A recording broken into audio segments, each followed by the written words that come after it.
là nó có hai tiền. Bây giờ nhớ hậu có lúc xưa cứ chỉ một cô lại nó. Ye bây giờ hai tiền cứ chỉ vậy thì mình chỉ có họ cháy tiền cô tôi chỉ ta luôn.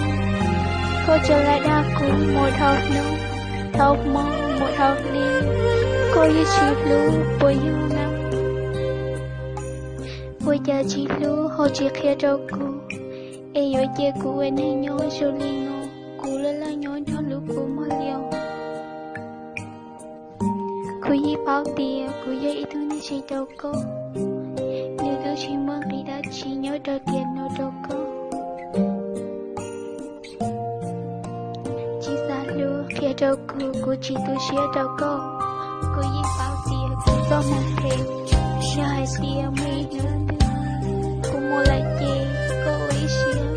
Muốn thiệt tôi hiểu có lúc thiệt con cho đầm. Cô yi bao tiền cô cho thác cô nhớ cho tiền nó. Họ trên kia cô yi chỉ luôn. Từ lúc với hai tiền cô tới chỉ biết con. Với hai tiền cô tới chỉ biết con. Ê cô tới chỉ xa luôn. Tới chỉ cô chỉ tôi share cho cô. Từ việc cô yêu ở tao lên nó cho cô chỉ tôi share.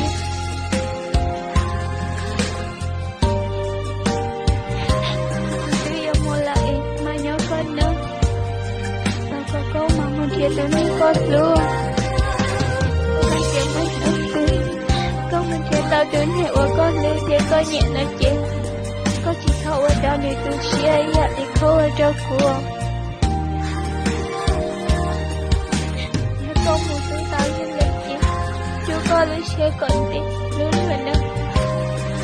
Nếu nào cũng như tôi hiểu con chỉ xa lưu. Chả mấy nữa cứ em. Nếu họ chỉ xa lưu con thì con chỉ xa lưu của. Chỉ là cô không muốn thể gì. Cô yêu quý share cho con.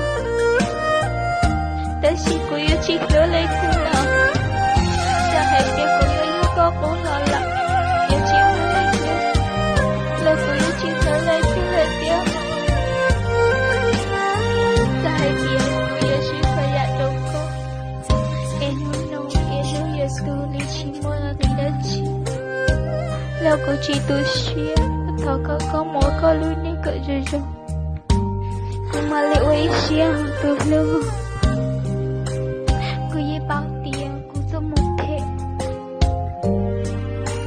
Thảo có mỗi có lưu này cỡ rồi nó. Nhưng mấy nữa tôi có nào hay tiền. Cô ta lại nói chuyện. Thảo có hồi vô lối chơi cô tiền. Thì hai tiền cô chỉ tôi. Còn mãi nó có mong